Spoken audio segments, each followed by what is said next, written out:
Friends, myself doctor Dinesh Kasotiya, BMS student from NII Jaipur. Friends, अगर आप अभी हमारे चैनल पर नए हैं और आपने अभी तक हमारे चैनल को सब्सक्राइब नहीं किया है तो प्लीज़ बेल आइकन को प्रेस करके हमारे चैनल को सब्सक्राइब कर दीजिए ताकि आने वाली हर वीडियो की नोटिफिकेशन आप तक जल्दी से जल्दी पहुंच जाए। फ्रेंड्स, आज की इस वीडियो में हम संधि शरीर को समझेंगे। संधि शरीर मतलब जॉइंट्स, और आज के वीडियो में हम संधि शरीर को आयुर्वेद की दृष्टि से समझेंगे। ठीक है। अस्थि संधियों की सामान्य रचना। संधि शब्द का अर्थ है मेल या संगम। अस्थि संयोग स्थानम। संधि जॉइंट जहाँ भी वर्ड आए आपको लेना है मेल या संगम, जहाँ दो वस्तुएं या दो स्ट्रक्चर्स आपस में की मिल रही है। और ये दो स्ट्रक्चर कौन सी है? अस्थियों का संयोग जहाँ होता है उस स्थान को क्या कहते हैं? संधि। अस्थि संयोग स्थान को संधि कहते हैं। अतः स्पष्ट है कि जब दो या दो से अधिक अस्थियों के किनारे आपस में जहाँ मिलते हैं उस संयोग को संधि कहते हैं। कहने का मतलब बोन्स दो हो सकती हैं या दो से ज़्यादा भी हो सकती हैं। उनके जब किनारे किसी भी एंगल से आपस में मिलेंगे उस पॉइंट को, उस प्लेस को हम क्या कहेंगे? संधि या जॉइंट। ठीक है। मानव शरीर अस्थि कंकाल पर आधारित है। इसमें कई तरह की अस्थियां हैं।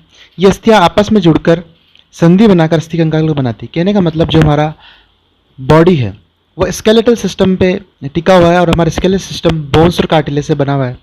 और वही बोन्स दो या दो से अधिक मिलकर प्लेस पर किनारे मिलकर जॉइंट्स बनाते हैं और जॉइंट से हमारे जो स्केलेटल सिस्टम है उसका मूवमेंट होता है और बॉडी का मूवमेंट होता है। इन अस्थियों के ऊपर मांसपेशियों ये व्यवस्थित रहती है जिनमें कई प्रकार की शिराएं और धमनी होती है जो कि शरीर में रक्त संचार एवं नियंत्रण का कार्य करती है। कहने का मतलब जो हमारी मसल्स हैं उनका ओरिजिन इंसर्शन, जो मसल्स हैं वो बोन्स पर लगी रहती हैं और उन मसल्स में वीन्स और आर्टरीज से ब्लड सर्कुलेशन होता है जिससे उनको न्यूट्रिशन मिलता रहता है और इस तरह से बॉडी में मूवमेंट का काम होता है। शरीर के ये अस्थियाँ जिस जिस स्थान पर मिली हुई होती है उन स्थानों को अस्थि संधि कहा जाता है। कहने का मतलब ये है कि जहाँ जिस भी प्लेस पर ये मिली हुई होंगी किसी भी तरीके से उसको हम अस्थि संधि या जॉइंट्स कहेंगे। संधि की विविधता। शरीर में एक समान वस्तु के मेल को संधि कहते हैं। कहने का मतलब है कि जॉइंट हम तभी कहेंगे जब एक समान वस्तु यानी बोन बोन से जुड़नी चाहिए। अगर बोन टेंडन से जुड़ा हुआ है या बोन कार्टिलेज है तो उसको हम जॉइंट नहीं कहेंगे। एक ही चीज़ का मेल होगा यानी बोन बोन से, तभी उसको जॉइंट कहा जाएगा। मेल है तो हम उसको कह देंगे अस्थि संधि। ठीक है। और अगर सिराओं का मेल है तो हम उसको कह देंगे सिरा संधि। और अगर पेशियों का मेल है तो हम उसको कह देंगे पेशी संधि। ठीक है। अस्थियों का मेल अस्थि संधि कहलाएगा, सिराओं का मेल सिरा संधि और पेशियों का पेशी संधि। बात करते हैं कि संधियों की संख्या कितनी होती है। आयुर्वेद शास्त्र में ओनली अस्थि संधियों का वर्णन किया गया।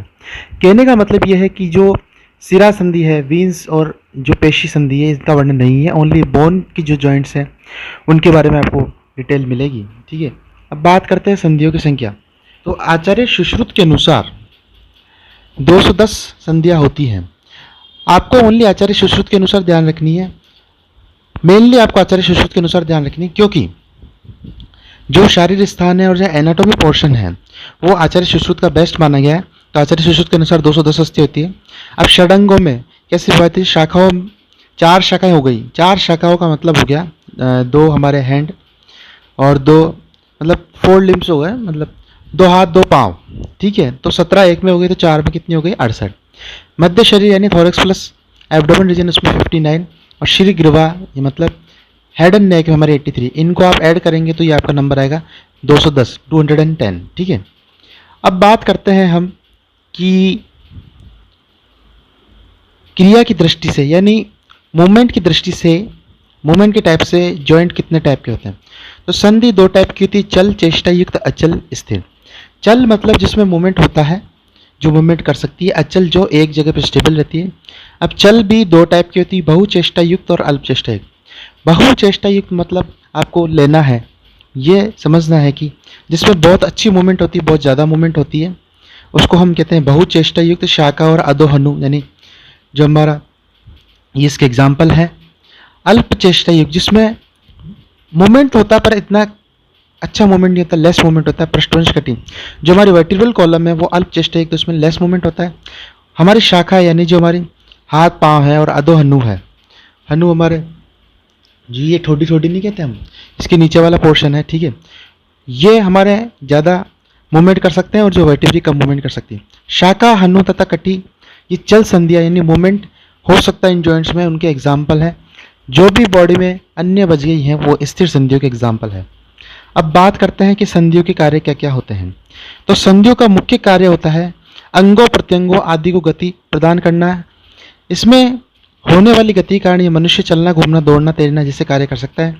इन संधियों में कुछ संधियाँ ऐसी होती जो स्थिर चल हैं, जिनमें किसी प्रकार की संधि नहीं होती। एग्जाम्पल शिर कपाल की संधियाँ। तो मैंने पहले ही कहा था आपको कि इसमें मसल्स होती है, जैसे मसल्स का कॉन्ट्रैक्शन या एक्सटेंशन होता है जब भी, तो उसमें लगी बोन्स का भी कॉन्ट्रैक्शन एक्सटेंशन होता है और जॉइंट्स भी मूवमेंट कर, उससे फिर जॉइंट्स में मूवमेंट होता है और इससे हमारे स्विमिंग, घूमना, दौड़ना ये सब काम होते हैं। बॉडी में कुछ ऐसी जॉइंट्स या संधियाँ हैं जो मूवमेंट नहीं करती। शिर कपाल की अस्थियाँ यानी हमारा जो क्रेनियल बोन्स हैं, ठीक है, और जो हेड की बोन्स है, क्रेनियल बोन्स है, वो मूवमेंट नहीं करती, एक ही जगह पे स्टेबल रहती है। उनको हम कहते हैं अचल संधि। अचल मतलब चल नहीं, मतलब मूवमेंट नहीं। शल्य तंत्र की दृष्टि से संधियों का महत्व इंपॉर्टेंस। तो शल्य चिकित्सा में अस्थि संधियाँ वो स्थान जहाँ 2 या 2 से अधिक अस्थियाँ आपस में मिलती है का ज्ञान होना अत्यंत आवश्यक है, क्योंकि बिना अस्थि संधियों के ज्ञान के शल्य चिकित्सा संभव नहीं है। संधि का निदानिक एप्लाइड एस्पेक्ट ज्ञान तब तक नहीं होगा जब तक संधियों का उपचार करना कठिन है।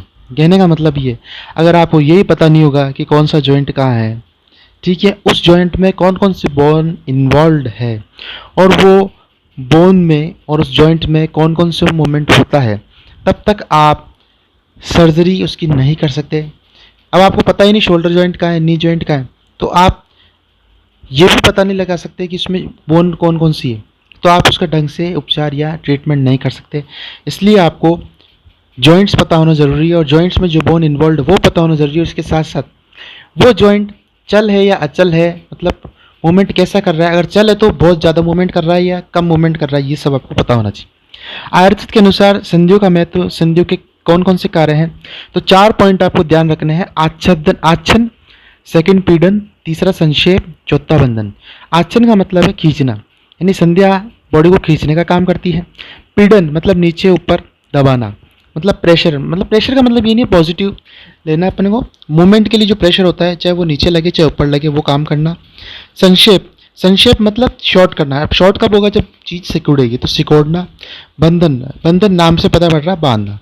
बुद्धिमान चिकित्सक इन 4 उपाय के सभी रूप से चल अचल संधियों को यथास्थान स्थापित करता है, करना चाहिए। तो ये जो 4 चीज़ें हैं, आच्छन, पीड़न, संक्षेप, बंधन, इन 4 उपायों को अगर आप कोई जो चिकित्सक है या डॉक्टर है अगर अच्छे से जानता है तो वो ट्रीटमेंट अच्छे से कर पाएगा। तो फ्रेंड्स, आज की इस वीडियो में हमने डिस्कस करा संधि शरीर में संधि क्या होती है, संधियों की विविधता क्या होती है, संधियों की संख्या आचार्य सुश्रुत के अनुसार क्या है, और उसके बाद हमने डिस्कस करा संधियों के कार्य और शल्य तंत्र की दृष्टि से संधियों का महत्व और आयुर्वेद के अनुसार संधियों का महत्व। होप आप सभी लोगों को ये वीडियो अच्छी लगी होगी। Thank you.